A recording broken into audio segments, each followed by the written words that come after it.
everyone. Welcome to the Unfiltered Podcast. My name is Stephenson, church planter, and have the privilege of overseeing church planting with Converge, and my co-host here. I'm Parmelee, and I oversee church planting for Converge MidAmerica. We've got a great guest with us today. This is Bryan Moak, and Bryan works alongside Danny, specifically as overseeing church strengthening with the MidAmerica district here in Converge. And welcome. Glad to have you, Bryan. It is good to be with you, boys. And I want to just begin by asking a question. When you work with a lot of more established churches, and in that process, you get to come in and help them rethink systems because something's broken, or help them figure out how to get healthier than where they are. For a lot of our guys that are listening to this, they're church planters or thinking about church planting. What are one or two things that you would want to tell them on the front side of it, kind of going, hey, watch this, pay attention to this, and it will help health long term, so somebody like you doesn't have to come in to help clean up the mess? Yeah. I want to come in. Guard the vision with your life. So what happens is as our churches get going and they get birthed and they start to become more mature, we start adding stuff, and we start adding stuff that makes sense at first, and all of a sudden we're adding stuff that no longer makes sense to the vision. And if there's one thing that I see over and over again is once you start something, it is really hard to get rid of it. And things become sacred cows really quickly. And so my recommendation is protect the vision, guard the vision, sell the vision, say no more than you say yes. That's great. Anything else? What would be next beyond that? So I thought that was just that was it. That was your one question you prepared for. I've been prepping for that for like days, and now the other thing I would say is be careful about your leaders that you put in leadership. The phrase is be slow to hire and quick to fire. In a sense, with your leadership team, you're not firing them because they're not staff, so to speak. But man alive, it's hard to get rid of leaders that are not on board. And so be slow to test leaders well before you put them into those leadership positions. Yeah. As you work with some of the churches that have maybe come to the end of their life cycle, and I know that you've coached some to consider either a replant or even kind of giving away their buildings. And so planters obviously get very excited about those opportunities, but coach the church planners how to approach a church. So I know that some planners are like, I'm just going to come in there and I'm going to sell my vision, and they're going to be so excited. They're just going to give me their building. And they say, see ya. See ya. So give them some advice. If there's even that opportunity on the horizon, some things that they should be just thinking through mentally as they are approaching that church or that board. Yeah, bottom line is don't approach a church that you aren't willing to build relationship with first. Don't go cold call churches and say, hey, I notice you have 15 people on Sunday morning. You want to be done so that we can move in? All that's just, we know that as church planters, I think, the importance of building relationships with people, right? And,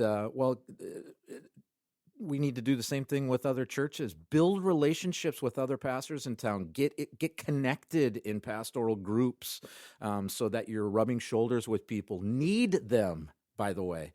Don't think that you're the one coming in with all the great answers and all that. But come with humility. Come wanting to build relationships. They can smell a bait and switch all over the place, just like people that we're sharing our faith with, right? Same thing.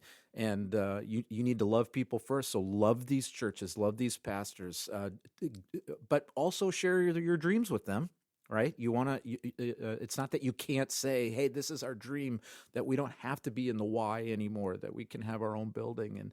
And the reality is there are buildings out there. And if we're not rebirthing them as churches, they end up being restaurants or mosques, we need to quote unquote resurrect them to be vibrant churches again. But you don't want to be stomping on people to get there. Yeah. I know for a lot of church planners, like their desire is to plan a healthy church. And we've talked about in past episodes, it's hard to manage things you can't measure. But health is honestly, it's one of those things is how do you measure that? I mean, how do you take the blood pressure of a church and have vitals and those type of pieces? So with the work that you're doing, what are some tools out there that you would recommend for church planners to begin even early on implementation when it comes to understanding and being able to measure the health of their church? Yeah, so just simply from a philosophy perspective, we tend to measure what we can count, and we can count things that are less spiritual, like the 3 Bs: buildings, bodies, and budgets. But we can also count things that are really effective, like salvations and baptisms and things like that. And those are important things. But church health, a lot of it is qualitative stuff. It's stuff that's more the perceptions and the feelings of people, that sort of this Holy Spirit thing is happening around us, and how do you do that? So we use a tool that is quite popular among churches called Natural Church Development, NCD for short. And we help churches deal with that through that assessment tool. It deals with the qualitative issues that churches need to be about. 8 character qualities that every church, no matter your ethnic makeup, what country you are in the world, what sort of theological framework you're a part of. So every church not only needs to have worship, for instance, but they need to have inspiring worship. Every church has leaders, but are they empowering leaders? Every church has structures, but are they effective structures? And so that adjective in front of those words is what NCD tries to deal with. And we've done NCD with lots of churches that are church plants. And I think that the sooner that you get to assessment of what is real and then be dreaming about a preferred future, man, things can get off the rails real quick. And I think churches that are serious about it. The other tool we use is Church Unique. And that's an opportunity to be reminding yourself, what is that thing that God has put in the DNA of your church that is unique from the church down the street? And how do you keep that fresh? Even again, as a church plant, you guys know it can get off the rails quickly.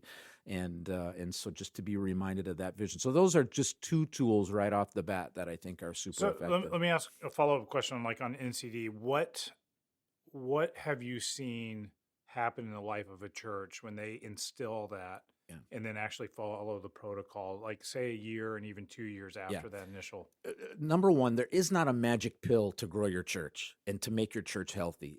You have to pray, and then, oh, by the way, pray. And so the prayer piece, I can walk into a church, NCD aside, I can walk into a church and I can tell you how healthy their church is by the prayer life of their church. And it can be a growing church, and I can tell you that it's not spiritually healthy because they're not committed to prayer.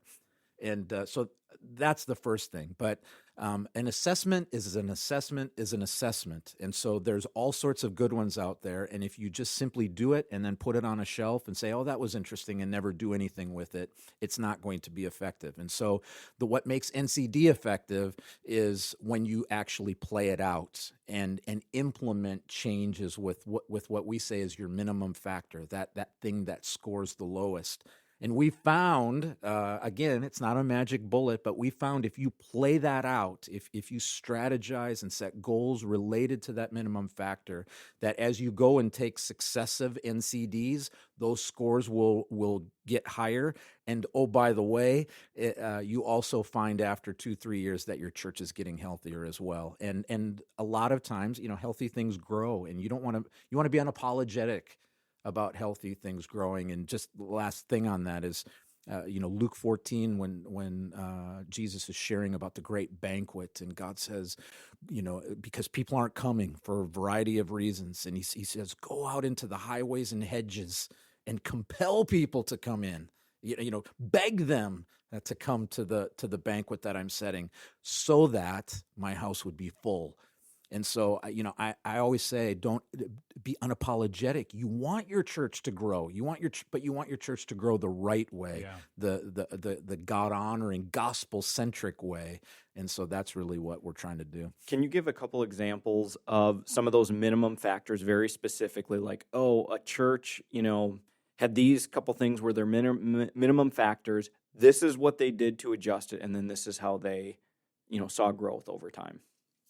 Yeah, it's so to be honest with you, I've been in this process with the NCD for 3 years, less than 3 years. And so I haven't quite seen me being in the bottom end of a process and coming and seeing that raise. However, I do have churches that anecdotally, as I come in and do their third, fourth NCD, I have some churches that every year do NCD to set their goals, and as a church, and so so I've seen that become. But I mean, healthy. just give some examples. I'm saying, so if someone is scoring low, which I'm guessing some of them, they wouldn't. Inspiring worship. So I'll use small groups. Yep. Holistic small groups. Yeah. Every church wants to have small groups. Churches that get serious about that, when that's their minimum factor, I have seen churches that when they say, oh my goodness, we've just kind of been putting small groups as just sort of an extra thing. Mm-hmm. But when they look at it and say, here's a great one. We had a church that was 1,000 people and had 80% of their church in small groups. Their minimum factor was holistic small groups. Were they shocked? Were they mad at you? Well, they're like, this can't be right, because almost all of our church is a part of small groups, which is amazing. But what they found out was it was not spiritually impacting their people. It was just this thing that they did. Yeah. And so it really helped them as they played that through to say, hey, we've got this, but we got to rethink why we're doing small groups so that it really is affecting people on a spiritual level. So maybe that's an exactly example. what I was. Well, whew, I was a little nervous. Thanks, Bryan. Yeah, that's wow. Well, Bryan, I appreciate you taking the time to be with us today and share some of your background and helping our church planners think about health from the get-go and some of those great tools that exist out there.